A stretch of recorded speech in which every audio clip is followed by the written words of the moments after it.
गुरुदेव नाम किसका, जय गुरुदेव नाम किसका, प्रभु का पावन नाम, प्रभु का पावन नाम। जय गुरुदेव।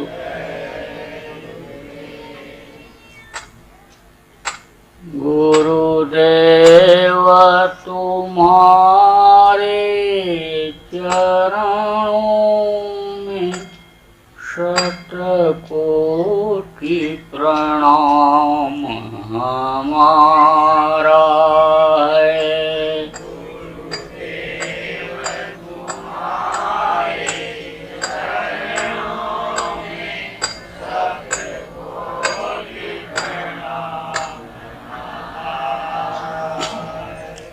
मेरी नैया पार लगा देना, कितनों को पार उतारा है। मेरी नैया पार लगा देना, कितनों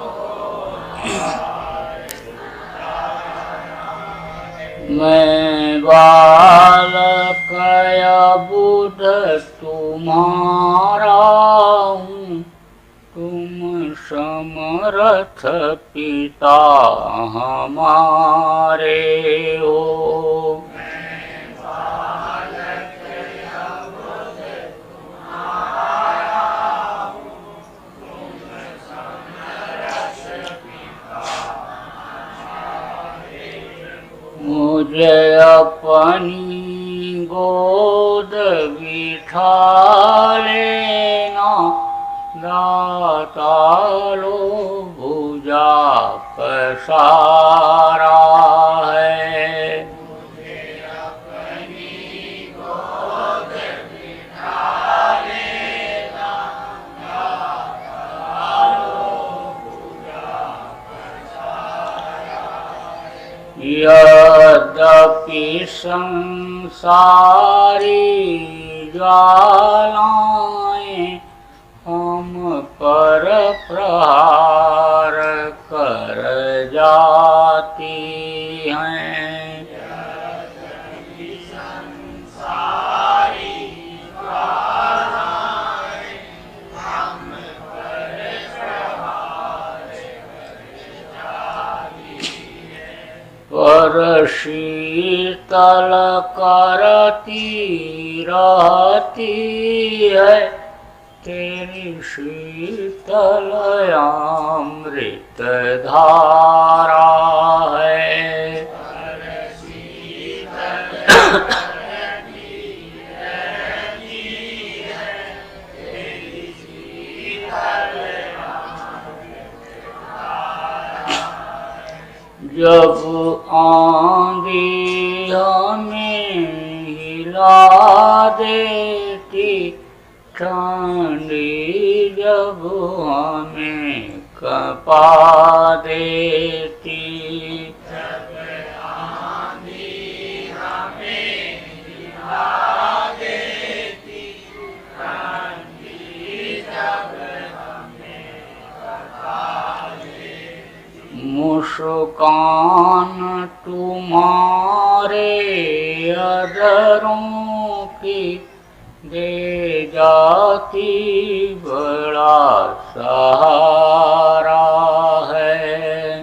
मुस्कान तुम्हारे अधरों की दे जाती बड़ा सहारा है।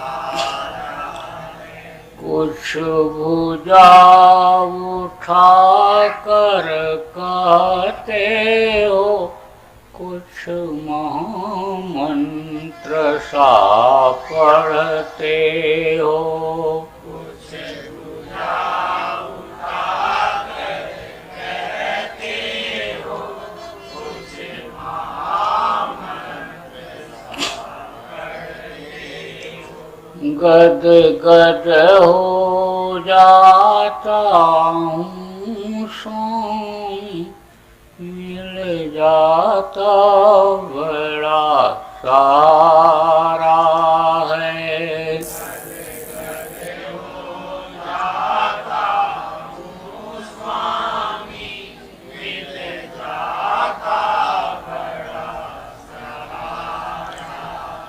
इस मूर्ति माधुरी की झांकी यदि सदा मिला करती स्वामी, इस मूर्ति माधुरी की झांकी यदि सदा मिला करती स्वामी, सौभाग्य समझते हम अपना कौतूहल नाथ तुम्हारा है। सौभाग्य समझते हम अपना कौतूहल नाथ तुम्हारा है। मैं बारंबार प्रणाम करूं चरणों में शीश झुकाता हूँ।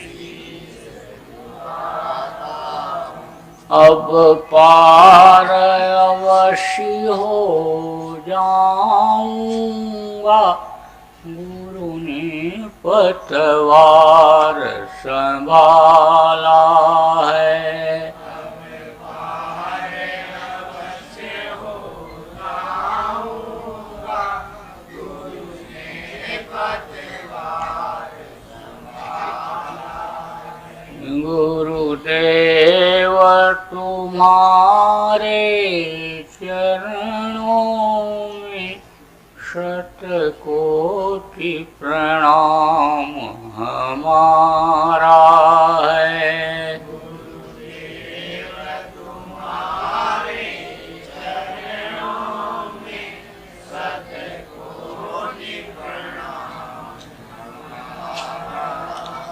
मेरी नैया पार लगा देना, कितनों को पार उतारा है। मेरी नैया पार लगा देना, कितनों को पार उतारा है। जय गुरुदेव।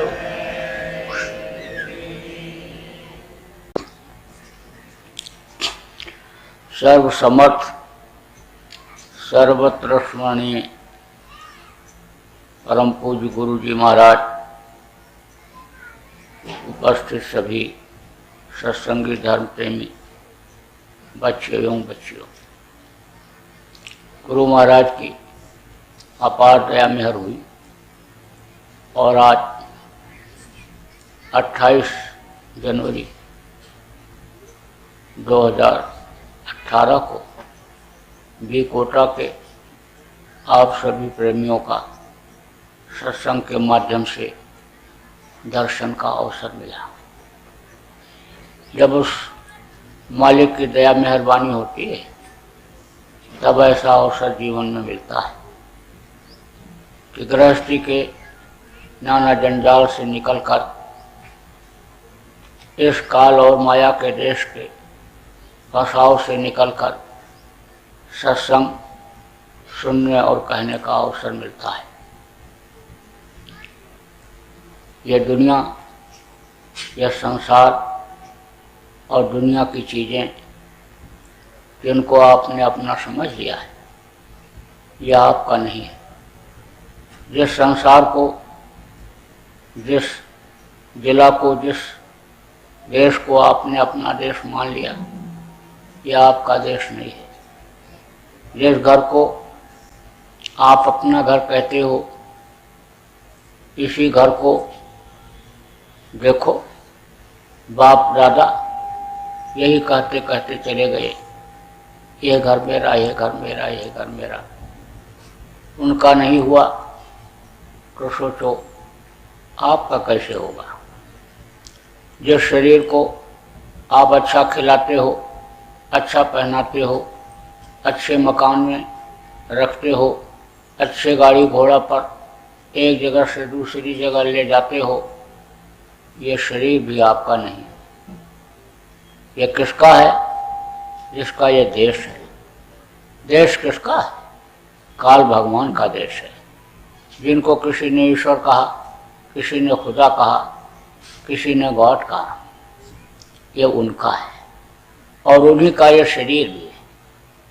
और शरीर के लिए जो भी ज़रूरत की चीज़ें हैं, जैसे हवा, पानी, आग, जमीन, आसमान, जिसके बगैर यह शरीर स्वस्थ नहीं रह सकता, यह साजो सामान भी उन्हीं का है, जिनको काल भगवान कहते हो। अब उन्होंने आपको यह मनुष्य शरीर दिया, कुछ समय के लिए दिया है। आपको आज सत्संग में यही चीज़ याद रखने की ज़रूरत है कि भाई यह मनुष्य शरीर हमको उन्होंने विशेष काम के लिए कुछ समय के लिए दिया, और जब आने उनकी इच्छा होगी तब इसको वो खाली करा लेंगे। अब आप सोचो कि शरीर के लिए ही तो सब कुछ करने में, इकट्ठा करने में लगे हुए हो, तो जब शरीर ही नहीं रह जाएगा तो शरीर के लिए इकट्ठा करने वाली चीज़ें ये कोई आपके काम आएंगी? रुपया, पैसा, धन दौलत, मान प्रतिष्ठा, इज्जत, ऊंची कुर्सी, जिन चीज़ों को पाने के लिए आप मारकाट भी कर लेते हो, चोरी डकैती भी कर लेते हो, व्यभिचार खून कत्ल भी कर देते हो, हिंसा हत्या भी कर देते हो, वो सारी चीज़ें जब आपके काम आने वाली नहीं है तो आप उसमें क्यों फंसते हो? आप तो बस सत्संग में यही सीखो कि भाई मेहनत और ईमानदारी की कमाई किया जाए, कि जिससे बरकत मिले, सुकून मिले, शांति मिले।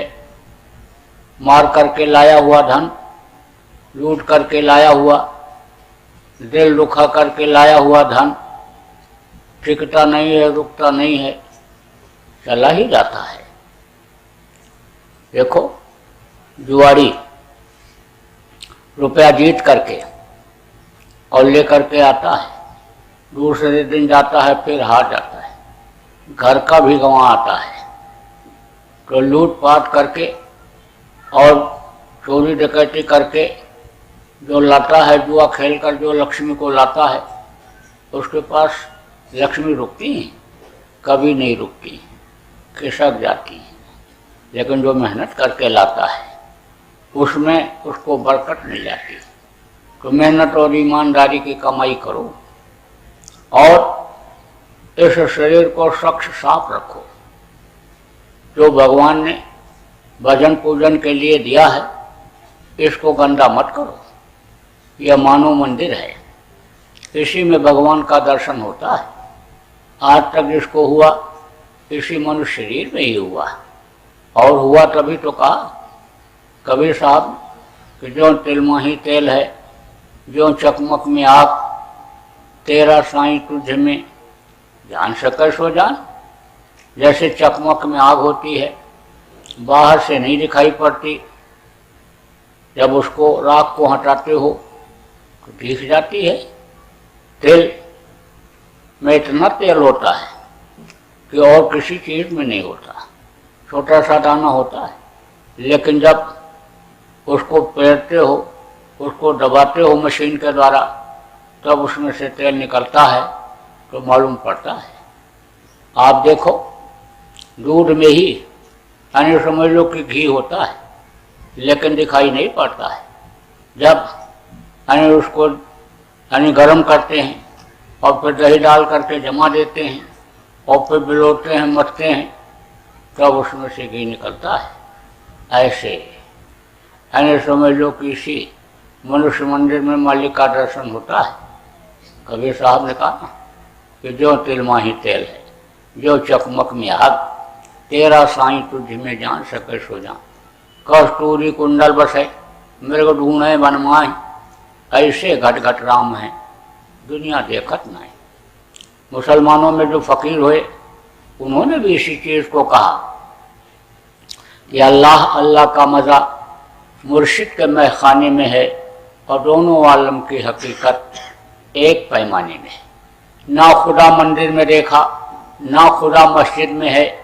और शेख जी रिंदो से पूछो, दिल के आशियाने में, दिल के आशियाने में, इसी में उस मालिक का दर्शन होता है। अब आप कहोगे भाई जब इसमें दर्शन होता है तो हमको क्यों नहीं होता? इसलिए नहीं होता कि फिर उसी फकीर ने कहा, एक दिल लाखों तमन्ना।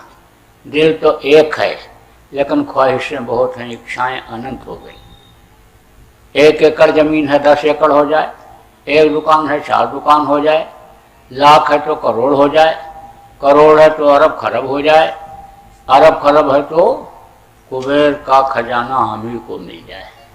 तो हविश बहुत बढ़ गई, दुनिया की चीज़ों की लालच बढ़ गई। अब आप ये समझो, काम क्रोध लोभ मोह अहंकार ये जो पैदा होते ही आने लग जाते हैं, पूरी जिंदगी रहते हैं, ये ज़रूरत से ज़्यादा बढ़ गए। शरीर की गर्मी जब कम हो जाती है तो कहते हैं कि गर्मी कम हो गई, और आखिरी वक्त पर शरीर ठंडा हो जाता है। मरते समय जब पैर के ऊपर हाथ लोग रखते हैं तो कहते हैं पैर ठंडा हो गया। हाथ के ऊपर जब हाथ रखते हैं तो कहते हैं हाथ भी ठंडा हो गया। अब इनका शरीर अन्य समझ लो कि ठंडा हो गया, अब यह बचेंगे नहीं, ये बिल्कुल ठंडे हो गए। लेकिन जब ज़्यादा बुखार हो जाता है तो उसको कम करना पड़ता है, उसकी एक लिमिट होती है, सीमा होती है। कहते हैं ना कि भाई हार्ट बीट बहुत बढ़ गई, कहते हैं ब्लड प्रेशर बहुत बढ़ गया, न ज़्यादा कम होना चाहिए न ज़्यादा होना चाहिए। तो ये जो काम क्रोध मोह अहंकार हैं, ये अन्य समझ लो कि बहुत बढ़ गए। तो यह अन्य समझ लो कि मालिक का दर्शन होना इस मनुष्य शरीर में बंद हो गया। पहले जब इस शरीर की रचना हुई थी, सतयुग का वक्त था, तो सबको मालिक का दर्शन होता था। सतयुग योगी सब विज्ञानी, और कार्य है ध्यान कर रहे भो प्राणी। ध्यान लगाते ही ऊपरी लोकों में लोग चले जाते थे, देवी देवताओं का दर्शन करने लगते थे, स्वर्ग वैकुंठ में घूमने लगते थे, मालिक के पास यानी चले जाते थे, दरबार में हाजिरी लगा देते थे। लेकिन धीरे धीरे जब युग बदला, त्रेता आया, द्वापर आया और कलयुग जब आया, तो कलयुग में बिल्कुल ही अन्य दर्शन होना बंद ही हो गया लोगों को। अब उसका कारण क्या रहा? धीरे धीरे धीरे अन्य वो रास्ता बंद होता गया, वो आँख अंदर की बंद होती गई, उस पर पर्दा पड़ता चला गया, मोटा पर्दा हो गया कलयुग में। अब जब तक वो पर्दा हटेगा नहीं तब तक दर्शन होना अन्य समय लोग संभव नहीं है। अब पर्दा क्यों मोटा हो गया? वो कहाँ जमा हुआ कर्म, जो मारा काटा, जो हिंसा किया, हत्या किया, जो दिल दुखाया, वो पर्दा कहाँ जमा हुआ? वो उसी के सामने जमा हुआ जिससे मालिक का दर्शन होता था, जिस रास्ते से होता था उसी रास्ते में वो पर्दा लग गया, जमा हो गया। अब आप इस बात को भी समझो कि पूजा उपासना तो लोग करते हैं, तीर्थों में भी जाते हैं, व्रत भी रहते हैं, अनुष्ठान भी करते हैं, लेकिन इतना सब कुछ होते हुए भी अन्य पूजा उपासना कबूल नहीं होती है। न समय पर जाड़ा हो रहा, न समय पर गर्मी हो रही, न समय पर बरसात हो रहा। देवताओं को तो खुश करने में कोई भी कोर कसर नहीं रख रहे, लेकिन वो खुश नहीं हो रहे। उसका क्या कारण है? कारण यही है ये मानव मंदिर जो पूजा उपासना के लिए दिया था, इसको गंदा कर लिए, इसमें मुर्दा मांस डालने लग गए। तो जो भी इस मानव मंदिर से पूजा उपासना इंसान आदमी करता है, वो कबूल नहीं होता है, इबादत कबूल नहीं होती है, वो ख्वाहिशों में बदल जाती है, वो ख्वाहिशों की इबादत बन जाती है और रूहानी इबादत नहीं हो पाती। इसलिए वो मालिक खुश नहीं होता है। मालिक अगर मिल जाए, मालिक अगर खुश हो जाए, तो उसी की बनाई हुई है सारी दुनिया है, सारी खिलकत उसी की बनाई हुई। तब आदमी को, इंसान को पापी पेट के लिए गुनाह करने, गलती करने की जरूरत पड़ेगी? कभी नहीं पड़ेगी। लेकिन अब गंदा कर लिया इसको, और वो जो हिंसा हत्या किया, उसका पाप आने समझ लो उसी आंख के सामने अंदर वाली जिससे मालिक का दर्शन होता था, आने समझ लो कि उसी के सामने वो लग गया। अब आप ये भी समझो कि बुद्धि भी इसीलिए खराब होने लग गई। किससे? खान पान गलत होने की वजह से। जब इस मानव मंदिर के अंदर आने समझ लो जानवरों का मांस, मछली, अंडा, इन चीज़ों को जब डाला, उसी से खून बना, और खून मनुष्य का खून यानी जो बनता है, वो मनुष्य जो भोजन करता है उससे उसका खून बनता है। तो मनुष्य का भोजन क्या बनाया कुदरत ने, प्रकृति ने? जड़ वस्तु, धान, गेहूँ, चना, ज्वार, बाजरा, मक्का, मेवा, मिष्ठान, फल फूल, ये मनुष्य का भोजन भगवान ने बनाया। अब जब जानवरों का मांस इस शरीर के अंदर डाले, तो जो शाकाहारी भोजन का खून था वो यानी बेमेल हो गया। मांसाहार से जो खून बना उसका तालमेल उससे नहीं खाया, तो तरह तरह की बीमारियां हो गई, शरीर रोगी हो गया और दिमाग काम नहीं कर रहा, क्योंकि बुद्धि उसी तरह की हो जाती है। आप देखो, भीष्म पितामह बाणों की शैया पर लेटे हुए थे मरते समय, तो उस समय बहुत अच्छी अच्छी बात बता रहे थे, ज्ञान का उपदेश कर रहे थे। तो द्रौपदी ने हंस दिया। तो द्रौपदी से भीष्म ने कहा, क्यों हंसी द्रौपदी? बोले महाराज ऐसे ही हंस दिया। बोले नहीं, तेरे हंसने में बहुत बड़ा राज हुआ करता है, हंस करके तो तूने इतना बड़ा महाभारत करा दिया, बोल क्यों हंस रही है? तब द्रौपदी ने कहा कि इस समय तो आप बहुत अच्छी अच्छी बात बता रहे हो, ज्ञान का उपदेश कर रहे हो, लेकिन यह ज्ञान का उपदेश उस समय कहाँ चला गया था जब दुशासन भरी सभा में हमको नंगी कर रहा था, हमारी चीर खींच रहा था। सभा में आप भी उस समय विराजमान थे, लेकिन आपने उफ तक नहीं किया। तो यह ज्ञान और यह बुद्धि उस समय कहाँ चली गई थी? तब भीष्म पितामह ने कहा कि द्रौपदी ठीक कह रही है, उस समय मैं दुर्योधन पापी का अन्न खा रहा था, इसलिए मेरी बुद्धि भ्रष्ट हो गई थी। तो अब आप सोचो कि अन्न के दोष से बुद्धि भ्रष्ट हो सकती है, तो जानवरों का जब मांस और खून शरीर के अंदर आएगा, तब माँ बहन बहू बेटी की पहचान आंखों में रहेगी? अरे भाई, जानवरों में कोई माँ बहन की पहचान होती है? कुछ नहीं होती है। ऐसे ही जब आदमी की माँ बहन बहू बेटी की पहचान आंखों से खत्म होती है, तब क्या होता है? तब सर्वनाश होता है।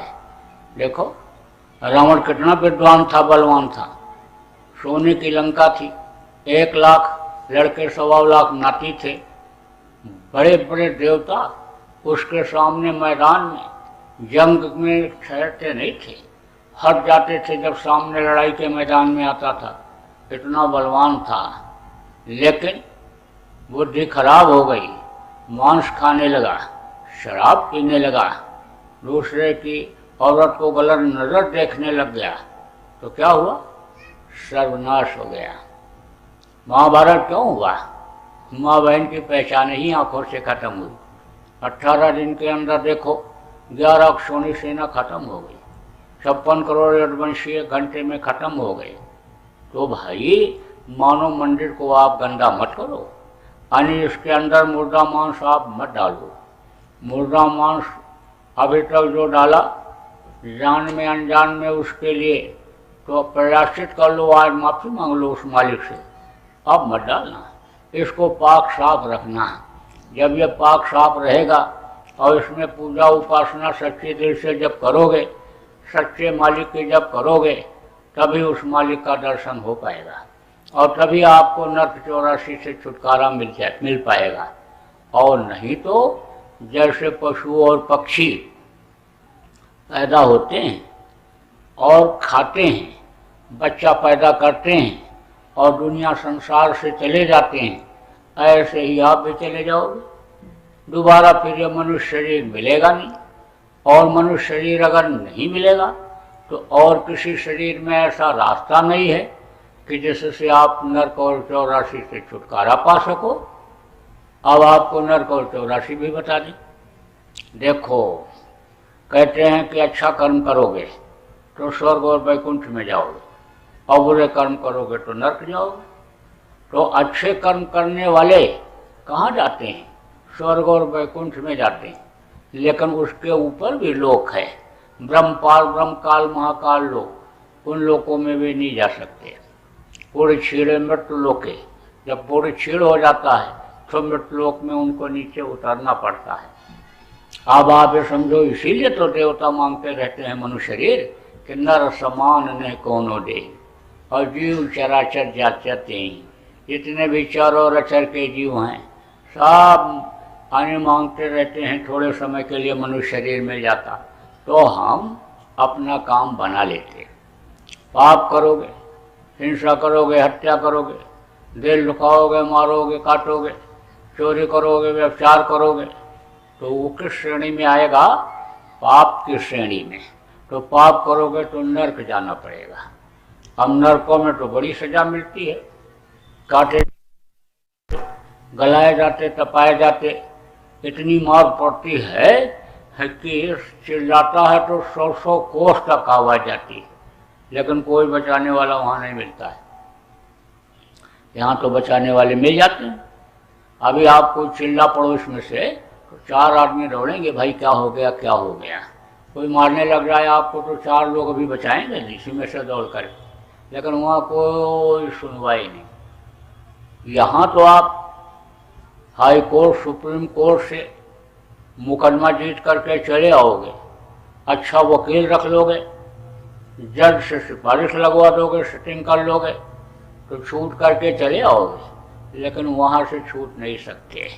अगर चूक गए इस शरीर को खाने पीने और मौज मस्ती में ही अगर आपने निकाल दिया समय इसका, तो अंत दुखदाई, आखिर में बड़ी तकलीफ होती है। यमराज के भयंकर दूत इसको खाली कराने के लिए आते हैं। खून उस समय पर पानी हो जाता है, आँख की रोशनी खत्म हो जाती, कान से सुनाई नहीं पड़ता, जबान पुतली हो जाती है। फिर अन्य समझ लो कि यह शरीर को खाली करा दे, हथौड़ी से मार मार करके, मुद्रा से मार करके, मसाल से झुलसा करके शरीर खाली करा देते हैं। पिशाच का शरीर मनुष्य शरीर जैसा ही होता है, उसमें इस जीवात्मा को बंद कर देते हैं। अब एकदम जो नए लोग आ पाए, वो लोग जीवात्मा को भी नहीं समझोगे कि जीवात्मा क्या चीज़ है। आपको बता देता हूँ। देखो, आप यहाँ पर बैठे हो, अभी आपके शरीर में सुई चुभो दिया जाए तो दर्द होगा और रो पड़ोगे, लेकिन जीवात्मा निकल गई तो शरीर के टुकड़े टुकड़े काट दो, कुछ पता नहीं चलेगा। तो ये जो गर्मी ठंडी, ये दुख और सुख, ये जितनी भी चीज़ों का बोध इस दुनिया संसार में तीखा मीठा मिलता है, यानी बोध होता है उस जीवात्मा को ही होता है। जीवात्मा के निकल जाने के बाद यानी कुछ चीज़ का ज्ञान नहीं रह जाता है, शरीर का कोई ज्ञान नहीं रह जाता है। तो ये जीवात्मा है परमात्मा की अंश, जीवात्मा। तो जीवात्मा के निकलने के बाद यह शरीर अन्य समझ लो कि बिल्कुल मिट्टी हो जाता है। इतने आदमी आप यहाँ बैठे हो, अभी किसी के शरीर के ऊपर हाथ रख करके कहो कि यह तुम्हारा मिट्टी है, तो कहेगा नालायक कहीं के, मिट्टी बता रहा है, दिखाई नहीं पड़ता इसको, हीरा जैसी काया, देव दुर्लभ शरीर, और इसको मिट्टी बता रहा है। मोतियाबिंद हो गया आँख में, दिखाई नहीं पड़ता है, बताओ मिट्टी बता रहा है। लेकिन जीवात्मा के निकलने के बाद इस शरीर को लोग मिट्टी ही कहते हैं और कहते हैं ले जाओ जलाओ, नहीं तो मिट्टी खराब हो जाएगी, और जला करके इस मिट्टी के खिलौने को मिट्टी में ही मिला देते हैं। जीवन लीला खत्म। अब जो जीवात्मा निकली, यमराज के दूतों ने निकाला, उसको पिशाच के शरीर में बंद करके और यमराज के सामने पेश करते हैं। उसके पास सारा लिखा पढ़ी होता है। आप बहुत से लोग कहते हो कि आँख बचा करके गलत काम कर लो, क्या कहीं कोई देख रहा है? लेकिन आपको नहीं मालूम है कि जिसको आप नहीं देख पा रहे हो वो आपकी सारी अच्छाई और बुराई को देख रहा है और सब नोट कर रहा है, लिख रहा है, फोटो खींच रहा है उसका। जब समय पूरा होगा तो ले जा कर के वहाँ पेश कर देगा। उसके सामने कोई भी प्रमाण की नज़ीर की ज़रूरत नहीं रहेगी, वो तो बस उसी आधार पर सजा बोलेगा। और अगर ये कहोगे भी कि हमने कोई गलती इस तरह की नहीं किया या हमको किसी ने बताया नहीं, समझाया नहीं, तो वो दिखा देगा। ऐसे ही फोटो लगा रहेगा, मंच बना हुआ रहेगा, लोग इसी तरह से बैठे हुए रहेंगे और इसी आवाज़ में वो सुनवा देगा कि देखो इन्होंने तुमको समझाया था कि मांस मत खाना, मछली मत खाना, अंडा मत खाना, शराब मत पीना, ताड़ी अफीम का सेवन मत करना, दूसरी औरत के साथ बुरा कर्म मत करना, बुराई को उन्होंने छुड़वाया था लेकिन तुम नहीं माने, जान करके तुमने गलती किया तो अब उसकी माफ़ी नहीं होगी, तो बस हुक्म दे देता है ले जाओ इनको नरकों में डाल दो। तो यानी समझ लो कि 42 प्रकार के नरक हैं। 22 प्रकार के नरक तो बहुत बड़े बड़े, करोड़ों योजन लंबे चौड़े और समझ लो गहराई के वो हैं, और बाकी छोटे छोटे हैं। उन नरकों में बहुत दिन रहना पड़ता है, यानी समझ लो लाखों करोड़ों वर्ष तक यानी नरकों में रहना पड़ता है। काटे जाते, सड़ाए जाते, गलाए जाते, तपाए जाते, आंखें फोड़ते हैं, आंखें फोड़ देते हैं और फिर मारते हैं, भगता है, गिरता, हाथ पैर टूटता है, हाथ पकड़ करके ऐसे ऐसे फेंक देते हैं, अब हाथ उखड़ जाता है तो दर्द होता है, फिर उसके बाद फिर ऐसे फेंक देते हैं, बस वो हाथ फिर जुड़ जाता है, उसके बाद फिर पकड़ करके ऐसे फेंकते हैं, फिर उखड़ जाता है, तो जब उखड़ता है तो दर्द होता है, पैर जब उखड़ता है तो दर्द होता है और फेंक देते हैं, फिर जुड़ जाता है, हाथ काट देते हैं और काटने के बाद ऐसे जोड़ देते हैं और फिर काटते हैं। आपका हाथ यहाँ से काट दिया जाए, उंगलियाँ अलग हो जाएंगी, उंगलियों को काटोगे तो दर्द नहीं होगा, और काटने के बाद फिर जोड़ दिया जाए और फिर काटा जाए तो फिर दर्द होगा। तो सजा भोगने के लिए ही नरकों में भेजा जाता है। वहाँ से जब छुटकारा मिलता है तो कीड़ा मकोड़ा, सांप गोजर बिच्छू के शरीर में यही जीवात्मा बंद कर दी जाती है। इस चीज़ का ज्ञान आप बहुत से लोगों को अभी तक नहीं था, इसलिए आप मुर्गा भैंसा बकरा की कोई कीमत नहीं समझते थे। बहुत से लोग तो यही दिल दिमाग में बैठा लेते हैं कि ये जानवर खाने के लिए ही बने हुए, आदमी के खाने के लिए जानवर नहीं बने हुए, जानवर जानवर को खाने के लिए उसने बनाया है। अब आप इस बात को समझो कि बच्चे को यानी पालते हैं किसके, यानी बकरे के बच्चे की तरह अपने पालते हैं, लेकिन जबान के स्वाद के लिए काट देते हैं। आपकी उंगली अगर काटी जाए तो कितना दर्द होता है। यही जीवात्मा जो हमारे आपके अंदर है, सजा भोगने के लिए मुर्गा भैंसा में डाल दी जाती है, तो उसका हाथ पैर उंगली से काटोगे तो दर्द होगा कि नहीं होगा। आदमी को कोई मारने लग जाए, काटने लग जाए, तो मदद करने वाला आदमी तो मिल जाता है, लेकिन जानवरों का कोई मिलता है? मुर्गा को मारने लगो, काटने लगो तो दूसरा मुर्गा चू चू करके भगता है जान बचाने के लिए। तो कहा गया मत सता गरीब को, वो रो देगा और जब सुनेगा उसका मालिक तो जड़ से खो देगा। सबका मालिक एक है, सबके अंदर उसी के अंश जीवात्मा बैठी हुई, सबके अंदर एक जैसी है, बहुत छोटी, अति सूक्ष्म, उसको आप इन बाहरी आंखों से देख नहीं सकते हो। जीवात्मा यानी समझ लो कि कोई भी दुनिया की मशीन से देखी नहीं जा सकती है। कीड़ा के अंदर भी, मकोड़ा के अंदर भी, हाथी के अंदर भी, और समझ लो घोड़ा ऊंट के अंदर भी, और आदमी के अंदर भी वही जीवात्मा है। चींटी से छोटे कीड़े होते हैं, कुछ कीड़े ऐसे भी होते हैं जो आंखों से दिखाई नहीं पड़ते हैं, उनके अंदर भी वही जीवात्मा है। यह उसकी रचना है। लोग उसकी रचना पर यानी कभी कभी आलोचना भी करने लग जाते हैं, अपनी अकल लगाते हैं, लेकिन उसने जिस हिसाब से सृष्टि को बनाया है उसमें कोई समझ जाता है जब, तो मीन में एक नहीं निकालता। एक आदमी जा रहा था, थकावट आ गई तो पेड़ के नीचे बैठ गया, उसके बाद लेट गया। लेटा तो कहा देखो पेड़ इतना बड़ा और फल इतना छोटा। जामुन का पेड़ था, काला काला होता जामुन, बरसात के महीने में फल लगता है उसमें। तो देखा, कहा पेड़ बहुत बड़ा, बहुत ऊंचा और फल इतना छोटा। इंसाफ नहीं किया कुदरत ने, भगवान ने ये इंसाफ नहीं किया, ठीक नहीं किया। ये कद्दू में कोई पेड़ ही नहीं होता, खाली बेल होती है, और देखो इतना बड़ा बड़ा होता है। काशीफल कुम्हड़ा जिसको कहते हो, सब्जी खाई जाती है ना, इतना इतना बड़ा होता है। तो कहा कि इस पर तो इतना इतना बड़ा फल लगना चाहिए, इतने ऊंचे पेड़ पर। यही कही रहा था, तब तक एक जामुन नाक के ऊपर ऐसे गिराओ, टपक कर के ऊपर से। तो कहता बिल्कुल सही किया, एकदम सही किया। अगर कहीं कद्दू गिरा होता ऊपर से तो चेहरा बिगड़ जाता, एकदम सही किया। तो वो जीवात्मा सब के अंदर एक जैसी है, बहुत छोटी है। और 5 महीना 10 दिन का जब बच्चा माँ के पेट में हो जाता है, तब यानी पिंड में वो जीवात्मा डाल दी जाती है।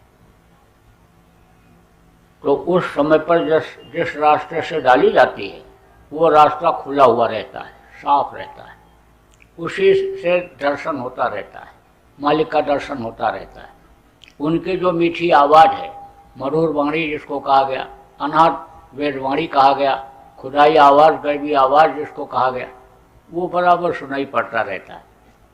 लेकिन उसी समय माँ के पेट में ही पिछले जन्म में कहाँ थे, नर्क में थे, 84 में थे, कीड़े मकोड़े थे, सांप गोजर बिच्छू, कौन सी योनि में थे, वो सब दिखाई पड़ता है।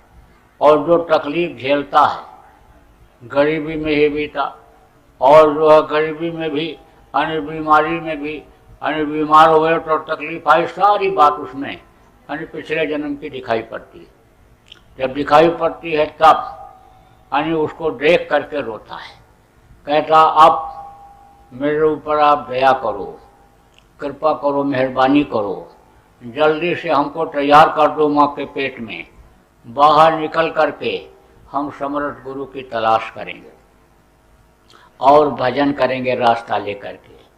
माँ के पेट में इस चीज़ का भी ज्ञान रहता है कि केवल नर्क और 84 से छुटकारा पाने का रास्ता मनुष्य शरीर में ही है।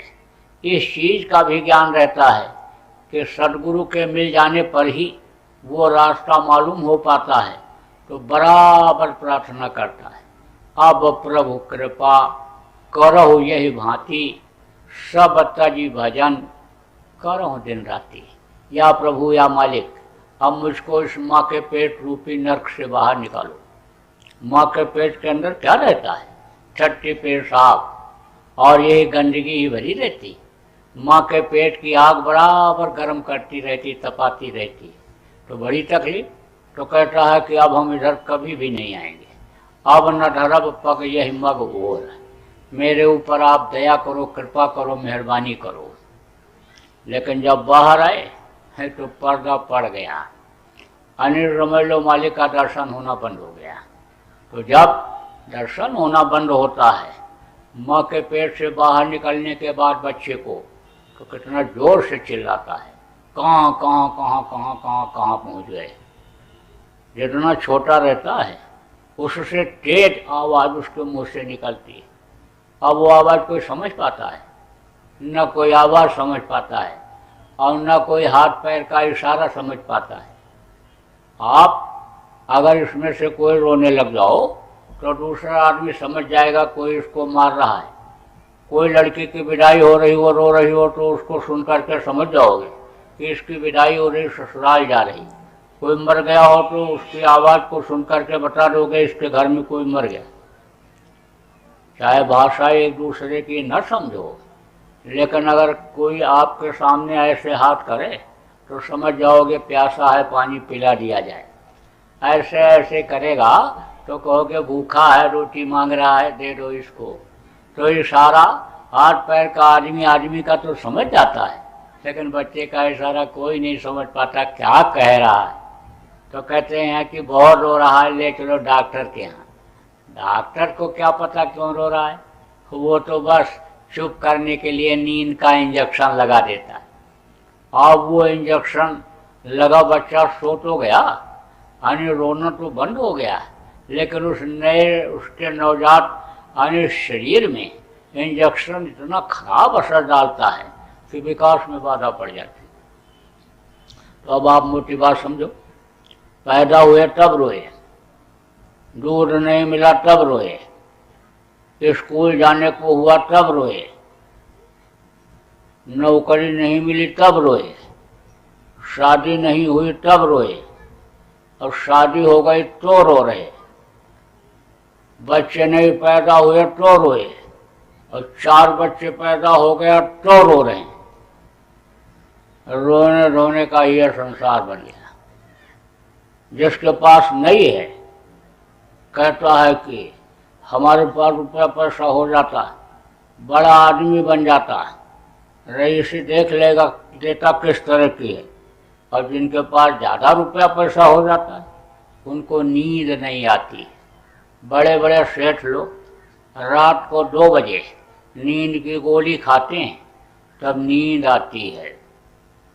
जब नोटबंदी अभी कुछ दिन पहले हुई थी, और तो रात भर सेठ घूमता रहता था। 1 गोली खाया, नींद नहीं आए तो 2 गोली खा लिया, 2 से भी नींद नहीं आए 3 गोली खा लिया, तो भी नींद नहीं आ रही है। सोच ही रहा है कहाँ रखें, कहाँ ले जाएं, क्या करें। तो घर वालों ने कहा ये तो रात भर घूमते रहते, नींद नहीं आती है, तो ये बीमार हो जाएंगे, ले चलो डॉक्टर के यहाँ।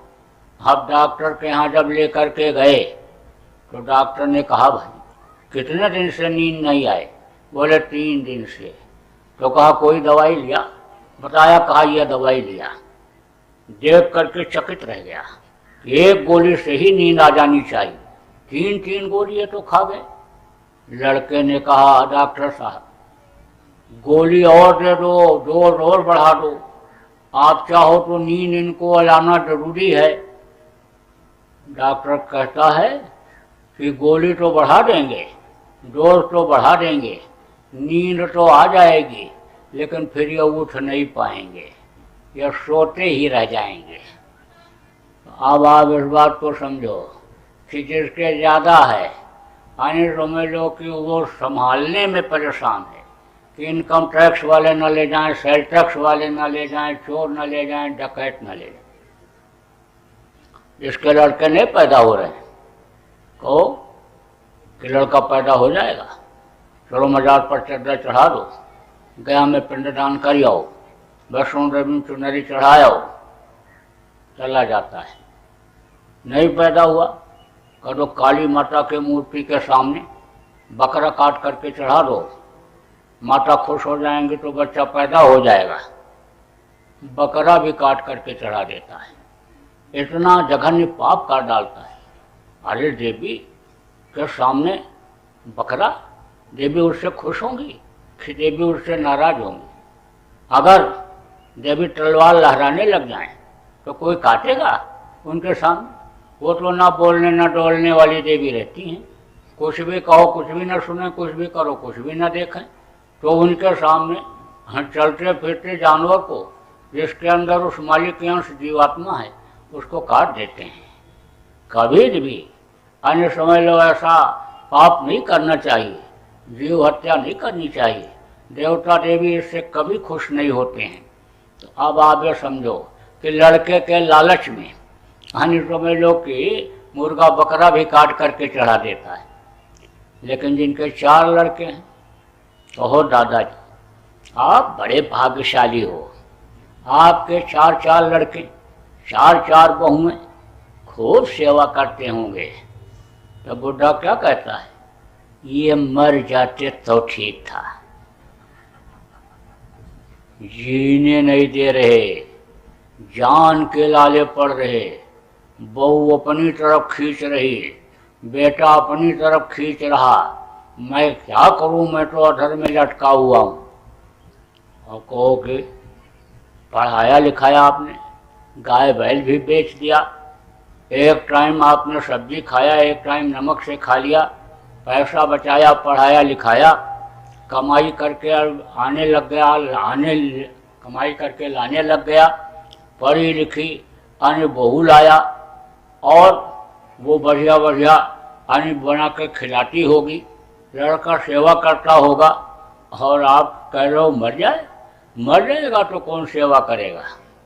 तब बुढ़ा हाथ पकड़ करके बैठा लेता है, कहता है मैं क्या करूं, क्या पढ़ा लिखा उसने, जो तौर तरीका मैंने उसको सिखाया था, जब बाहर पढ़ने के लिए गया तो वो भी सब गंवा दिया। सुबह उठता था तो गीता का श्लोक पढ़ता था, रामायण की चौपाइयाँ पढ़ता हुआ बिस्तर छोड़ता था, सुबह सूरज निकलने से पहले बिस्तर छोड़ देता था। अब 9 बजे उठता है फिल्मी गाना गाते हुए, खड़े खड़े टट्टी खड़े खड़े पेशाब करता है। एक दिन मैंने कहा कि तू फटा पैंट क्यों पहनता है? तब बोला फैशन है, बड़े आदमी पहनते हैं। बाज आए ऐसे फैशन से, जैसे जैसे पैसा होता गया, कपड़ा फटता गया, कपड़ा छोटा होता गया, बहू भी ऐसे ही पहनती है, सारा अंग दिखाई पड़ता है। मैं क्या करूं, मैं तो बहुत परेशान हूँ। अरे भाई काका जी, बढ़िया बढ़िया बना करके बहू खिलाती होगी। तब बुढ़ा क्या कहता है, अरे खाती रहती है बनाती रहती है। तो चाची ने तुम्हारे पूछा कि तू खाती रहती है बनाती रहती है? तब का टेस्ट करके बनाती हूँ कि खराब न बन जाए। तब बुढ़े ने कहा भैया, उसकी माँ ने रोटी बनाना ही नहीं सिखाया, झाड़ू लगाना, पोछा बर्तन धोना ही नहीं सिखाया, कपड़ा धोना ही नहीं सिखाया, बस पढ़ाती ही रही पढ़ाती ही रही पढ़ाती रही। तो एक दिन मैंने पूछा कि जब बाहर तू था, नौकरी में जब था, तो आनी खाना ये नहीं बनाती थी? तब लड़का बोला होटल में खाती थी, खाना बना ही नहीं पाती थी। तो भाई अब आप इस बात को समझो कि सुख कहाँ से मिलेगा। अब आजकल लड़कियों को बस कलेक्टर कमिश्नर बनाने में ही सब लग जाती हैं। रोटी बनाना, कपड़ा धोना, बर्तन धोना सब सिखाना चाहिए। और पढ़ लिख करके लड़की अगर उस काम को भी करेगी तो अच्छा करेगी। तो पढ़ाई भी करो और घर का काम भी सिखाओ, और ध्यान भी रखो बच्चों को कि बच्चे कहाँ जा रहे हैं, घर से निकलने के बाद स्कूल कॉलेज जा रहे नहीं जा रहे, बीच में ही तो नहीं रह जा रहे हैं। शाम को लौट करके आवें तो कम से कम पूछ लो क्या पढ़ा क्या पढ़ाया, घर पर होमवर्क क्या दिया करने के लिए, कुछ करा देना चाहिए। अब आप इस बात को समझो कि रोना धोना कैसे नहीं रहेगा।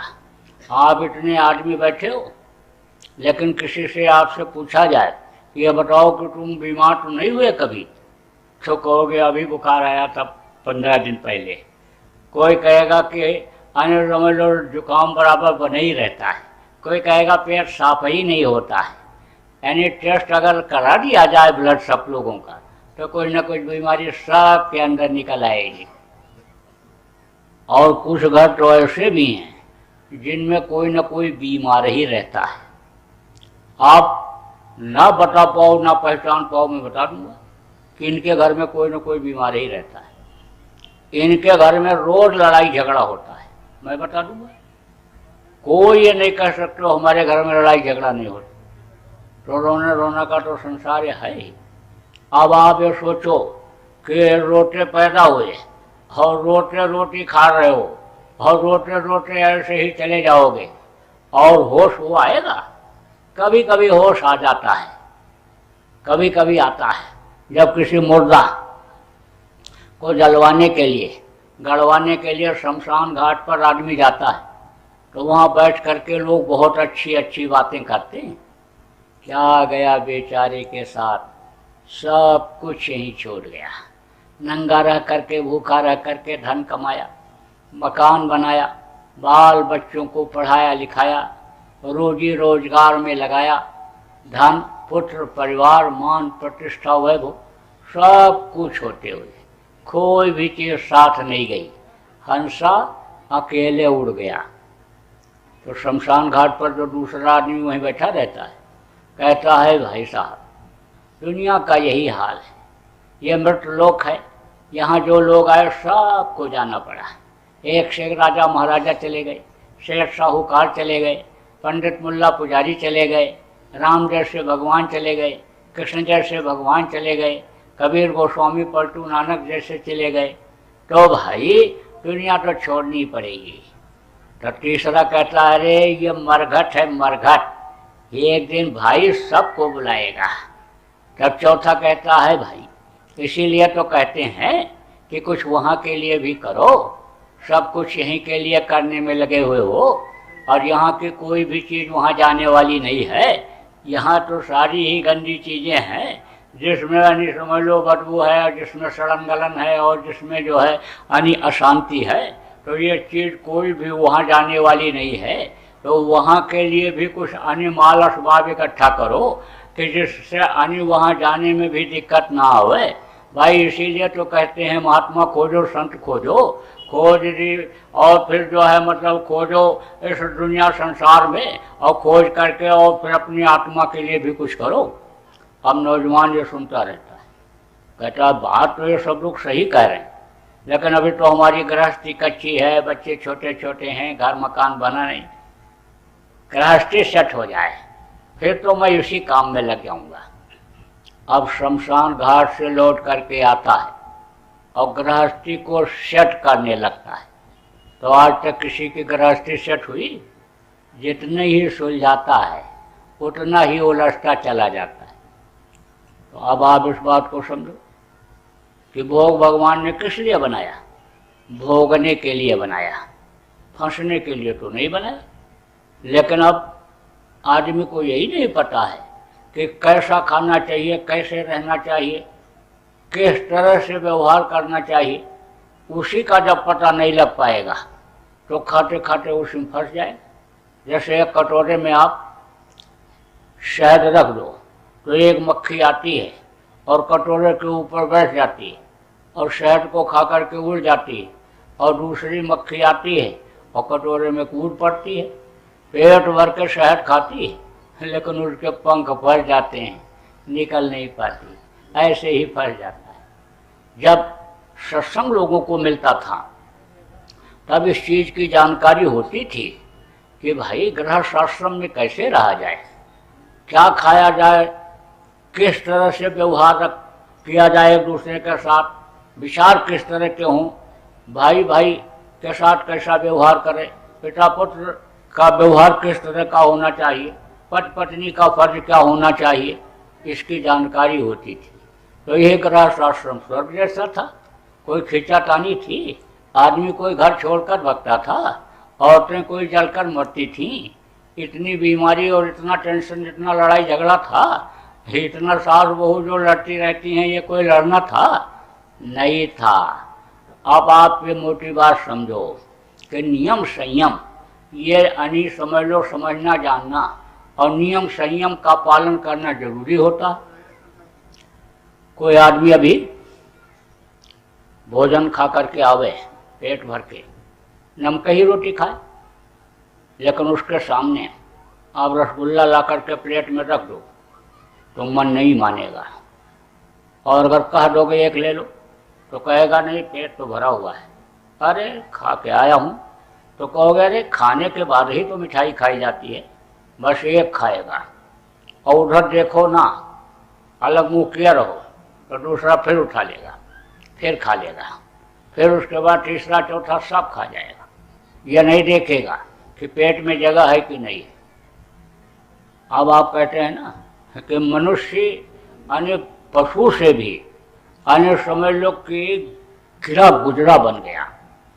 देखो कुत्ता है, कुत्ता खाना खा करके आया, पेट भरा हुआ है, और उसके सामने आप बढ़िया से बढ़िया चीज़ डाल दो तो खाएगा नहीं, सूंघेगा और उठा करके ले जाएगा, कहीं छुपा करके रख देगा, जब भूख लगेगी तब खाएगा। 12 महीना में 1 महीना पगलाता है, और आदमी को देखो हमेशा पागलपन सवार है। तो तौर तरीका नियम संयम जब नहीं मालूम हो पाता है तो क्या होता है, आदमी फंस जाता है गृहस्थी में। बहुत से लोग ये कहते हैं मैं क्या करूं।